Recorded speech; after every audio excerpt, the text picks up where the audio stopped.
Boa noite, estamos começando mais um Momento Mulher. E hoje, para fechar com chave de ouro, vou entrevistar o Elton, presbítero, e quero agradecer a todos os homens que participaram conosco neste mês de agosto aqui. Muito obrigado vocês. Não deixem de nos assistir, de estar conosco, porque sempre vai ter uma oportunidade para os homens aqui também, né? A Rafaela vem com louvor, o Momento em Ação hoje está ok.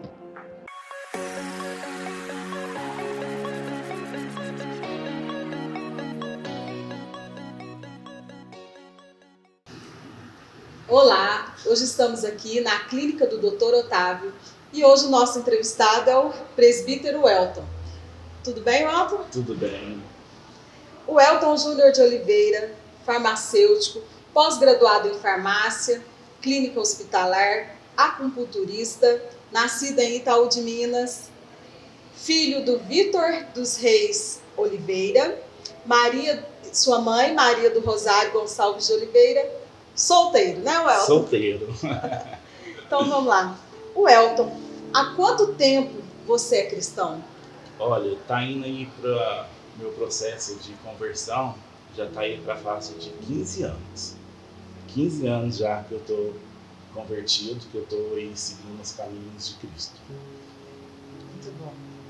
O Elton, e como que você conheceu a Cristo? Como foi o seu primeiro momento com Cristo? Olha, meu primeiro momento com Cristo foi na igreja presbiteriana mesmo. Sim.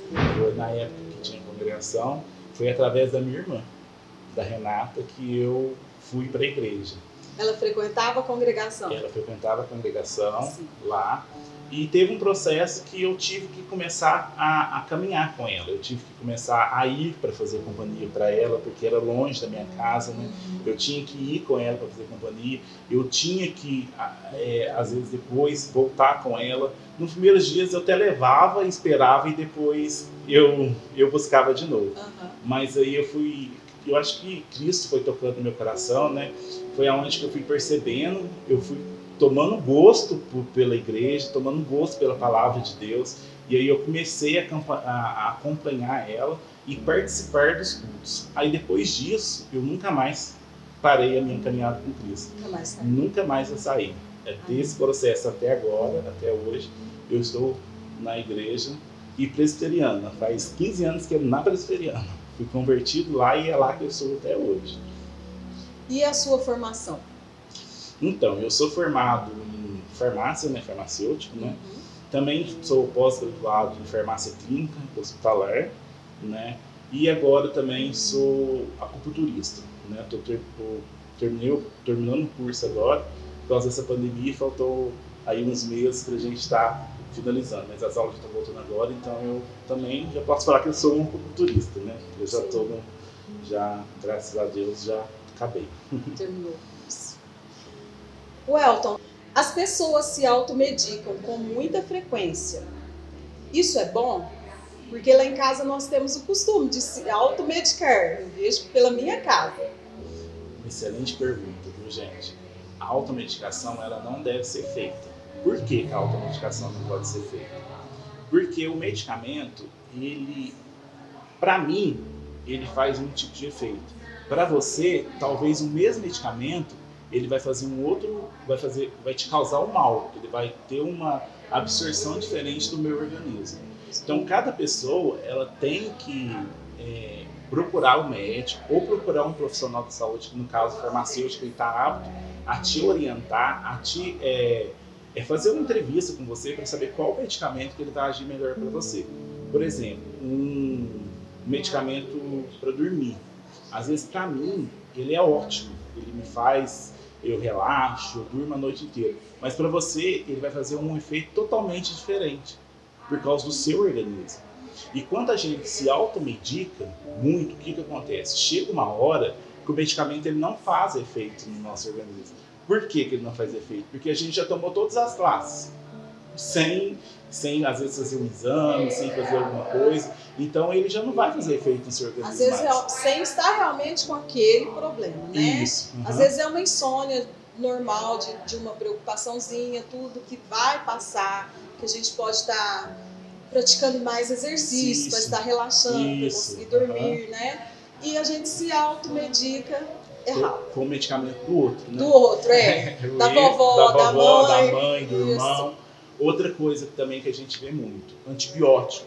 O antibiótico ele tem uns dias certos da gente fazer o uso dele, né? É 10, 14 dias, conforme a sua patologia. Às vezes eu tenho um resto de um antibiótico na minha casa. O que acontece? Eu sinto uma dor, o que eu faço? Eu vou lá e tomo antibiótico. Mas talvez aquele antibiótico que eu tomei, a função dele é para uma outra finalidade. Vamos supor, eu tomo um antibiótico, um cipro, que ele é para urina, que ele vai combater a infecção de urina. E me dá uma dor de garganta, eu vejo que aquele antibiótico se vira. Antibiótico, dor de garganta, eu vou lá e tomo. Mas o que acontece? Ele não vai fazer efeito. Ele só vai absorver no seu organismo e ele não vai fazer efeito algum, porque ele não é para aquela finalidade. Porque cada medicamento ele tem a sua finalidade, né? Ele tem para que ele é. O antibiótico, Sim. Ele tem antibiótico para dor de garganta, para uma outra tipo de infecção, com infecção de urina. Então, às vezes eu pego aqui, muitas vezes a gente já veio fazer isso, sobrou. Por que sobrou o medicamento também? Porque não fez o uso correto. Certo. Aí deu alguma coisa, eu vou lá e tomo esse medicamento. É errado, não pode. Principalmente antibiótico. Antibiótico ele tem que ser prescrito pelo médico. Nem nós, farmacêuticos, conseguimos prescrever esse medicamento para o paciente. Esse é só receituário médico. Ansiolítico, que é o medicamento para dormir, também é prescrição médica. Se você chegar no balcão da farmácia lá e falar assim, eu tomo esse medicamento ansiolítico, eu quero esse antibiótico, eu não consigo te vender. Por quê? Porque ele é um medicamento que ele é restrito pela Anvisa, ele é controlado pela Anvisa. Então eu não consigo te vender. E muitas das pessoas, o que acontece? Eu tenho aqui na minha casa porque eu fiquei 3, 4 dias sem tomar. Passa aqui e pega pra você. Que sobrou. Que sobrou, eu tenho aqui do resto do mês. Pode passar e pegar, que você vai dormir como beleza. Sim, você pode acontecer que você vai dormir, mas pode ao contrário também. Pode ser que o medicamento ele vai fazer ao contrário para você, porque existe. Sim. Muitas vezes, vou citar um nome do medicamento que as pessoas usam, hoje é normal, que é o Zolpidem. O Zolpidem, às vezes, para mim, ele vai fazer uma beleza. Ele vai fazer dormir, mas para você ele vai te dar delírio, você não vai ter uma noite boa, você não vai descansar, então vai ser tudo ao contrário, você vai ficar sonolento o dia todo. Então ele vai fazer efeito ao contrário para você. Entendeu? Então por isso que a automedicação, ela nunca deve acontecer. Nunca se automedique. Procure um médico, um farmacêutico. Porque o médico ele está apto a prescrever pela doença, né? E nós, farmacêuticos, também estamos aptos para orientar. Porque tem medicamento que para você pode fazer uma reação alérgica. Aí fala assim, mas uma simples dipirona, mas é a que mais dá alergia em pacientes. O que acontece? Tomou o medicamento, deu alergia, o que tem que fazer? Você tem que entrar com outro medicamento, tem que ir para o hospital, às vezes tomar um medicamento injetável, para cortar o efeito daquela medicação. E dependendo do problema de saúde que a pessoa tem, ela não pode estar tomando simplesmente uma dipirona ou outro medicamento. Isso, né? Igual o medicamento para pressão. Estou com a pressão alta.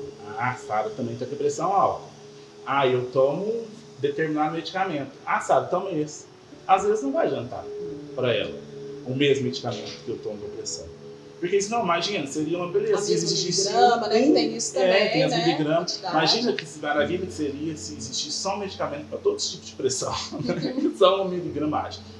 É por isso que cada um se precisa, porque existe também alguns medicamentos que você tem que fazer o controle do peso corporal do paciente, né?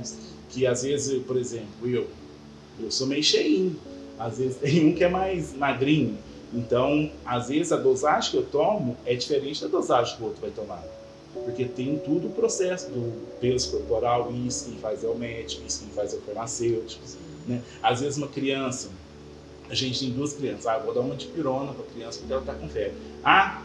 Vou dar 5 ml para ele aqui, tem 3 anos, o meu outro de 7 toma 5 também. Então, tá errado, né? Tá errado. É automedicação. Pode ser que aí o que acontece? Muitas vezes, às vezes, assim, mas eu tomei só dipirona, mas parece que eu tomei lerdo, tomei mole, por quê? Porque talvez a dosagem dela foi errada. Nunca se automedique, né? E no caso de esquecer de tomar o medicamento no horário certo, o que fazer? Então, é outro processo esse também. Porque existem várias classes de medicação, né? Vamos aí, por exemplo, um antibiótico. Você está fazendo um uso antibiótico de 8 em 8 horas. O horário dele de tomar era às 10. Por um acaso você esqueceu e foi tomar 1h da tarde, né? Deve tomar sim na hora que você lembrar. Mas só que você deve fazer o ajuste da medicação. O que é o ajuste da medicação?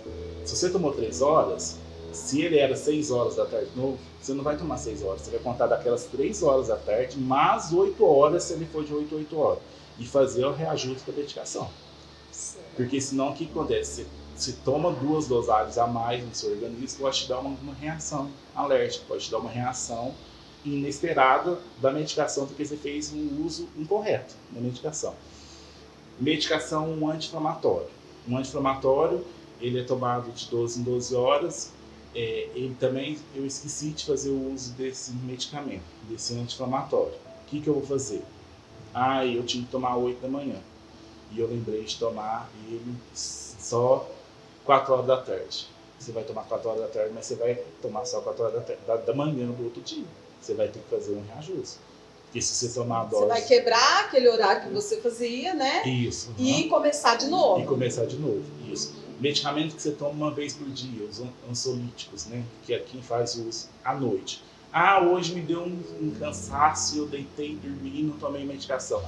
Levantei 5 horas da manhã, quero tomar medicação. Não, você não deve tomar medicação. Você vai ter que esperar chegar de novo à noite para tomar essa medicação. Porque a medicação da noite, ele foi feito para ser absorvido durante a sua noite. A medicação é absorvida para o nosso organismo. Tem medicação que é absorvida no estômago, outros no rim. Então ela é programada para aquela absorção, para fazer o efeito durante a noite. Eu tomo a medicação de manhã, o que ele vai fazer? Ele vai fazer o contrário. Aquilo que eu tinha que fazer à noite para mim dormir, ele vai fazer durante o dia. Porque o medicamento que foi feito para a noite é para o repouso. É para o repouso, né? É para a noite. Então se você esquecer, você não toma no outro dia, na hora que você levantar. Você vai tomar ele somente no outro dia, à noite. Certo. Medicamentos de uso contínuo. O que é medicamentos de uso contínuo? São aqueles medicamentos que às vezes a gente toma para diabetes, para pressão. Então, esse medicamento... Problema de tireoide, né? De tireoide, isso. Esse medicamento, geralmente, a maioria são que você toma uma vez por dia. Então, o que a gente orienta? Escolhe o melhor horário para você tomar. Geralmente, depois do café da manhã. Porque se tomou o café da manhã, você já automaticamente você lembra, tem que tomar um medicamento. Então, você procurar tomar ele todos os dias também no mesmo horário. Por quê? Porque também tem um processo de absorção, né? Ele está absorvendo durante o dia. Ele tem aquele prazo, a miligramagem dele, que ele está dissolvendo no seu organismo para ele fazer efeito, medicamento de pressão. Se hoje eu tomo ele 8, amanhã eu tomo ele 5 da tarde, a minha pressão ela não vai ser regulada. Ela não vai ser regulada, ela vai ser desregulada igualzinho eu estou sendo desregulado para tomar medicação, né? Então... E às vezes reclama, né? Mas esse medicamento não faz efeito. Mas por quê? Não. Porque não tomou no horário certo. No horário certo. Né? O medicamento ele tem que tomar na hora correta, certo? Eu tomo na hora certinho. Minha pressão aumentou. Opa, aumentou? Então pode ser um processo que você está passando no dia. Pode ser um processo que você passou. Aí você tem que ir ao pronto-socorro, ao médico, nesse momento que a pressão aumentou. Porque talvez se você tomar um medicamento de novo, pode ser que ele vai fazer efeito, pode ser que ele não vai fazer efeito. Né? Pode ser que na hora você precise de um medicamento injetável, a pressão baixar mais rápido. Né? A pressão ela ter o nível dela normal. Então aí você tem que procurar o médico. Não adianta eu estou com a minha pressão muito alta agora, eu vou lá e jogo outro medicamento. Às vezes eu acabei de tomar, passou 2 horas, eu vou. Não. Aí a gente orienta aí ao médico para fazer esse uso dessa medicação. Outra coisa é a insulina. Muita gente tem diabetes e faz uso da insulina. O uso da insulina também é de horário. E ela rigorosamente tem que ser feita com horário. Por quê? Eu faço uma medicação, vamos supor, insulina aí de 12 em 12. Eu faço agora 7 da manhã, eu vou fazer um exemplo 7 da noite. Eu esqueci de fazer o da 7 da manhã e fiz 3 da tarde. Se eu fiz 3 da tarde e fazer 7 da noite, o que vai acontecer? O nível de açúcar do meu organismo, ou vice-versa, ele vai aumentar muito ou ele vai abaixar demais. Então, o que vai acontecer? Eu vou entrar no colapso. Então, ele não pode, ele tem que ser controlado. Você tem que fazer o reajuste daquilo que a gente falou, da dose, da insulina também, entendeu? Você nunca deve tomar uma insulina agora meio-dia e depois você está em casa, esqueceu, vai tomar de novo daqui a 3 horas. Diferente se você estiver internado, que lá eles têm um controle diferente, eles medem a sua glicemia, né? Que às vezes precisa fazer uma dosagem de uma maior, alguma coisa Eles estão assim. observando a necessidade no momento, necessidade né? do momento, certo. Então, se você que toma insulina esqueceu de tomar, tomou no horário mais tarde, então você começa dali de novo a fazer o controle, né? Para não estar se automedicando, né? Você também é acupunturista. Cristão pode fazer acupuntura? Vixe, boa pergunta, né? O cristão pode e deve fazer acupuntura. Por que o cristão deve e pode fazer acupuntura? Porque a acupuntura, o que é o trabalho dela? É regular o nosso organismo. O que é regular o nosso organismo? O nosso organismo, eu posso dizer que ele trabalha de duas formas, entre mente e corpo. Se a mente está boa, o corpo está bem. Se a mente está ruim, o corpo está ruim. E o que acontece muitas das vezes? O nosso própria mente, o nosso próprio cérebro, quando a pessoa está muito boa, dá um exemplo. Ela trabalha demais, não para, não descansa, está naquela rotina. O que vai acontecer? O cérebro uma hora vai falar assim, opa, peraí, para, porque você precisa descansar. É muitas vezes onde que acontece? Tem as dores, onde que vem os processos de insônia, onde vem os processos de estresse, uma dor no estômago, de gastrite. Por quê? Porque você não está conseguindo controlar o corpo e a mente. E a acupuntura hoje, a gente consegue controlar isso por alguns pontos, né? A gente consegue controlar essa harmonia entre a mente e o corpo, que é o que a gente tem que estar durante o nosso processo. Porque o momento que ela desregulariza é o momento que o corpo está pedindo ajuda, e ele pede ajuda de alguma forma. O nosso corpo vai pedir ajuda de alguma forma. De alguma forma ele vai parar. Ele vai te parar para você cuidar de você. E hoje a acupuntura a gente consegue fazer isso. E quais são os problemas de saúde que a acupuntura ajuda a ser tratado? Hoje nós conseguimos praticamente tratar quase todas as doenças do organismo, né? Igual uma insônia, igual um estresse, uma gastrite, uma depressão, né? Dores de cabeça, fibromialgia, a gente consegue tratar e é resultado real.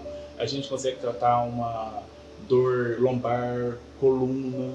Então a acupuntura ela consegue fazer todo o processo de regularização do corpo e mente. Então a gente consegue fazer o tratamento do paciente com a acupuntura. Sim. Nós sabemos que a acupuntura veio para o Brasil da China há uns 100 anos atrás, né? E só lá em 1950, por aí, que ela foi colocada mesmo em prática para a população, né? A acupuntura, ela trata também alguns atletas, né? Isso, trata atleta. Por quê? O atleta, ele procura a acupuntura por quê? Ele procura a acupuntura por causa das dores musculares, provavelmente, né? Porque quem faz natação, por exemplo, o que ele faz? Ele usa muito a musculatura dele. Então ele precisa tratar dessa musculatura, porque senão ele não vai ter ela por muito tempo. Então a acupuntura ajuda no processo do tratamento do atleta, o tratamento que ele faz no dia a dia dele, né? Ajudar ele a absorver isso, né? Essa musculatura, ajuda ele fazer que a musculatura dele, ele consegue fazer o fluxo sanguíneo, né, dele normal. Então a acupuntura ajuda muito o atleta. As mulheres, as donas de casa, são as que mais procuram também o tratamento, né? Isso. E elas tratam muito dores lombar, né? Dores na perna. Isso. A dona de casa hoje, ela procura também muito a acupuntura por tudo que você falou, Sara. É porque geralmente a dona de casa ela fica muito em pé, né? Ela fica fazendo muitos serviços repetitivos, né? Então onde que pode causar a dor na lombar, pode causar dor na perna. Então elas procuram mesmo por isso, para esse alívio dessa dor, porque é muito notório e real essa melhora delas quando elas vêm até o nosso consultório. Então elas procuram e tem esse resultado, porque consegue tirar muito essa dor, consegue tirar muito essa cansaço, né? Cansaço físico que elas têm, né? Através da acupuntura a gente consegue fazer isso assim. Também tem trabalho em escritório, né? Que fica muito tempo sentado, fica muito tempo em pé também, né? Isso a gente consegue também. E agora vamos mudar de assunto. Você também é presbítero, né? E qual é o maior desafio no presbiterato? Isso. Para mim, o maior desafio no presbiterato é fazer a vontade de Deus. O que seria fazer a vontade de Deus? É fazer aquilo que Ele tem para a igreja, porque nós somos um escolhido de Deus, né? Para estar ali na frente do serviço, e muitas das vezes o que acontece? A gente quer fazer a nossa vontade, a gente quer fazer aquilo que a gente acha que é certo, e não é isso o chamado presbiteriato. O chamado presbiteriato é ser semelhante de Cristo, é fazer aquilo que Cristo tem para a igreja. E não é fácil. Por que não é fácil? Porque você consegue ter essa intimidade com Cristo através de oração, de leitura bíblica. Se você não tem isso, você não consegue ter essa intimidade com Deus. Então, o maior desafio do presbiteriato é isso, é ser como Cristo. E como ser como Cristo, né? Muitas vezes é isso. Nós queremos fazer aquilo que a gente acha que é muito mais fácil eu fazer aquilo que eu quero, aquilo que eu acho que é certo. Mas o chamado não é esse. O chamado é eu ser como Cristo e fazer aquilo que Cristo quer. E eu tenho que conseguir enxergar isso, né? E eu só consigo enxergar isso através da minha intimidade com Cristo. E eu só vou ter essa intimidade se eu tiver leitura e oração. Ao contrário, eu não tenho. Welton, chegando ao fim. Que pena, foi muito bom. Muito boa entrevista. Deixe uma mensagem para todos que estão nos assistindo. Eu quero deixar aí a mensagem para todos de tudo aquilo que a gente falou, né? Que a gente possa conseguir colocar em prática, né? Aquilo que a gente falou de não usar medicação, de automedicar, né? A gente procurar sempre um profissional, né? Da saúde, um médico, um farmacêutico, né? Porque a gente consegue ter uma vida melhor com o uso daquela medicação, né? E falar para vocês que a gente está aqui, a gente está disposto para qualquer dúvida, tanto na parte de medicação, como foi discutido, como na parte de acupuntura. Aquilo que vocês tiverem, quiserem, pode me chamar no particular, ou pode perguntar para a Sara aí, ela vai mandar para a gente essa resposta, e a gente vai responder vocês, viu? E que vocês ficam todos com Deus, que Deus abençoe a vida de cada um de vocês, viu? Welton, muito obrigada. De nada, eu que agradeço pelo convite, viu, Sara? Foi um prazer estar aqui no seu programa, respondendo, tentando ajudar as pessoas com aquilo, um pouquinho da experiência que a gente tem, né? Foi muito bom, gostei muito, foi muito produtivo, viu? E daqui a pouquinho tem exercício.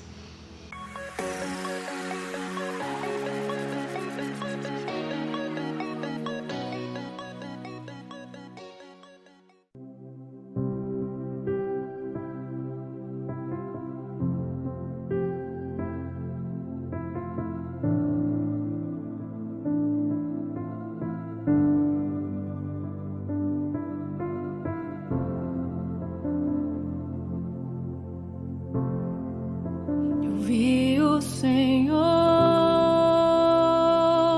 sentado no alto e sublime trono,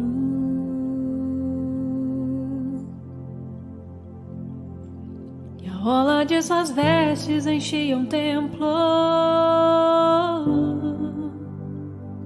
enquanto anjos voavam sobre você. Duas asas cobriam seu rosto, com outras duas cobriam seus pés. Cantavam uma canção uns para os outros: Santo é você, Senhor. Com duas asas cobriam seu rosto, com outras duas cobriam seus pés.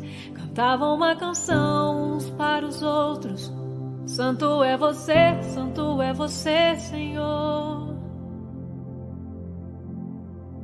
Que toda a terra se encha com a sua glória, que toda a casa se encha com a tua fumaça, e que os meus olhos sempre vejam o Rei da glória, Senhor dos senhores e eterno Deus, Senhor dos senhores e eterno Deus.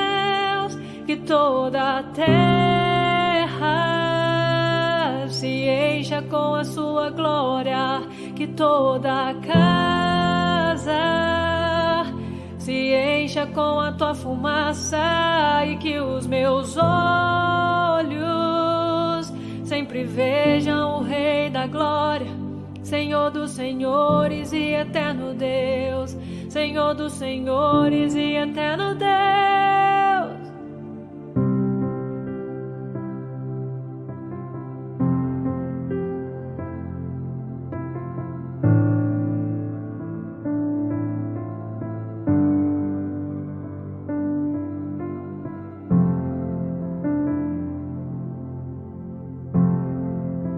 Eu vi o Senhor sentado num alto e sublime trono,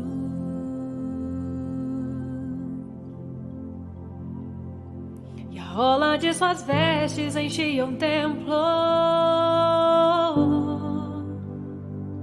enquanto anjos voavam sobre você. Duas asas cobriam seu rosto, com outras duas cobriam seus pés. Cantavam uma canção uns para os outros.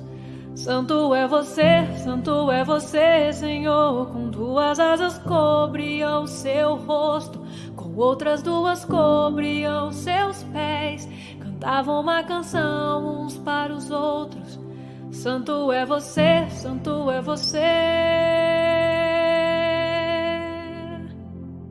que toda a terra se encha com a sua glória, que toda a casa se encha com a tua fumaça e que os meus olhos sempre vejam o Rei da Glória, Senhor dos senhores e eterno Deus, Senhor dos senhores e eterno Deus, que toda a terra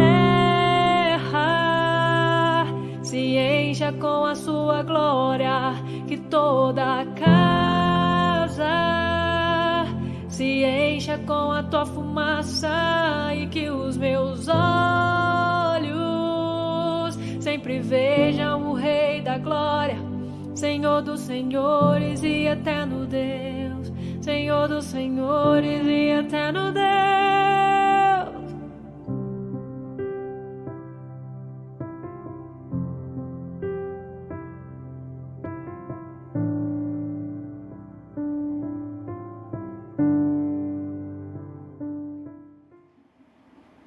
Vamos abrir a palavra do Senhor lá em Tessalonicenses, 1 Tessalonicenses 4:4.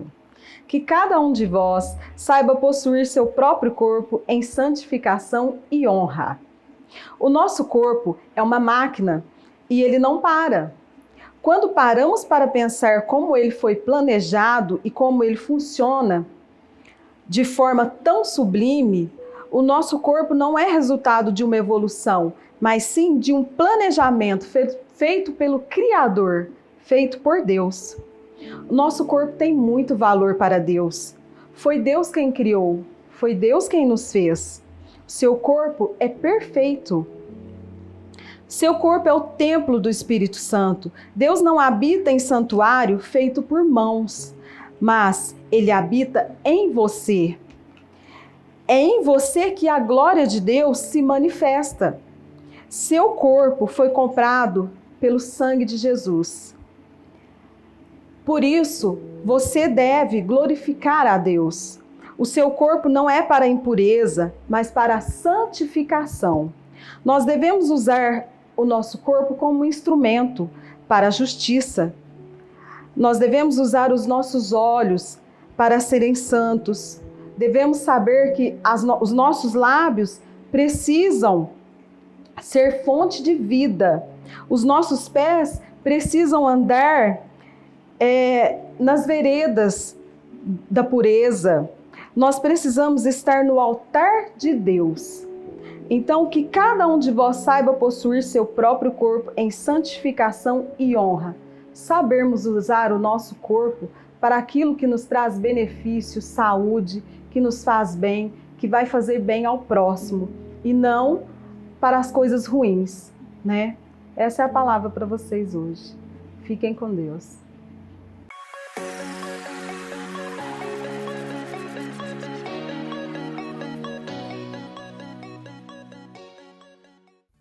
Gente, olha aqui onde eu tô. Virei a cobaia hoje para os exercícios. No Mulher em Ação, eu vou ser a cobaia aqui de vocês. Gente, o Elton vai ensinar alguns exercícios aqui para nós. Bom, nós estamos aqui com a Sara, né? A gente vai estar aí um processo, um exercício de alongamento, viu? Para você que tem dores no corpo, nas pernas, alongar sempre faz bem. Então a gente vai estar começando aqui com os processos de alongamento, viu? Primeiramente deitado, se você estiver em casa na sua própria cama mesmo, com o corpo reto, a gente vai começar o alongamento. Alongamento pela perna, onde você vai pegar, dobrar aqui o máximo que você puder e segurar com as mãos. Pelo menos de 30 segundos a 1 minuto. Você vai estar alongando toda essa região da perna. Conta isso, se você tiver como marcar, conta até 30 devagarzinho, que deu o tempo, tá? Aí o próximo exercício ainda deitado, com as pernas viradas para cá, isso, assim, com a mão esticada, reta, e o pescoço virado para lá, sabe? Você vai estar esticando aí, fazendo o alongamento das pernas, braço e pescoço. No mesmo sistema, 30 segundos, conta. Depois de 30 segundos, vira, faz ao contrário.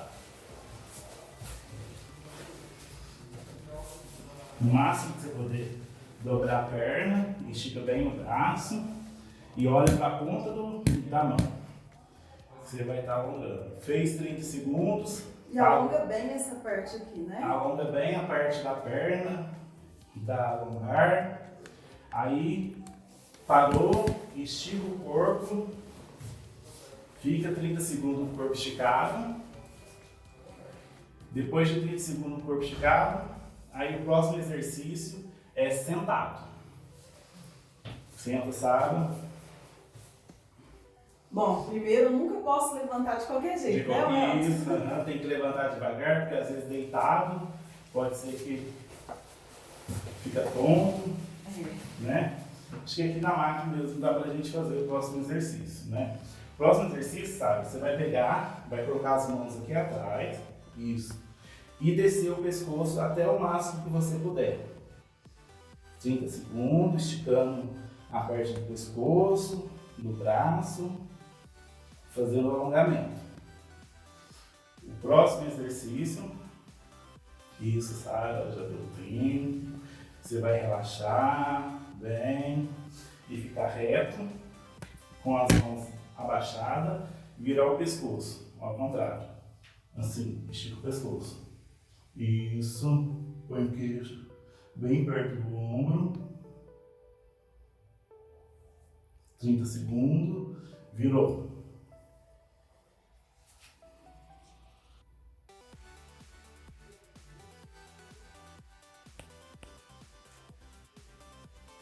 Agora relaxa um pouco no braço, respira.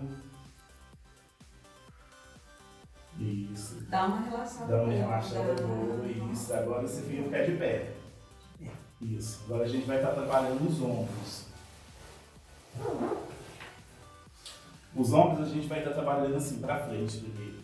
Para frente, né? Isso. Isso. 30 segundos também. Você vai estar trabalhando toda a parte aqui dessa musculatura do ombro, tirando toda a dor ali, paralisada. Vamos lá, gente, vamos aprender. Vamos fazer em casa aí, agora ao contrário, para trás. Isso. Tem um arrepio na coluna. Muito bom. Isso. Isso aí, dá um relaxado para a gente estar fazendo o último alongamento. Agora a gente vai fazer o último exercício, sabe? Onde a gente vai estar alongando o nosso braço. Você vai pegar o braço e esticar o máximo que você puder. Com a mão aqui no cotovelo e olhando ao contrário. Para cá, isso. Você está alongando o braço. E esses exercícios, eles são bons assim para quê? Ele é alongamento, né? O alongamento ele vai trabalhar na musculatura, ele vai fortalecer a musculatura. Ajuda na tensão. Na tensão, nas dores. Sim. Porque você fortalecendo a sua musculatura, você vai estar com alongamento, você fortalece, né? Aí então as dores somem um corpo. Quando a gente fica muito tenso, Muito tenso. endurece tudo, né? A gente Isso. sente muita dor. Alongar é importante antes de fazer exercício, antes de você ir fazer um exercício, uma academia, uma caminhada. Alongar, porque você está preparando a musculatura para aquele determinado exercício. Né? Então, o alongamento é importantíssimo. Muito bom, gostei. Então, momento em ação hoje foi com ela. Obrigada, ela. Nada, obrigado a você. Façam em casa, hein? Chegamos ao fim do nosso programa. Agradeço a todos vocês que estiveram conosco hoje. Obrigada, Welton, pela entrevista. Obrigado, Rafaela. Obrigada a todos vocês. Nunca duvide da presença de Deus na sua vida.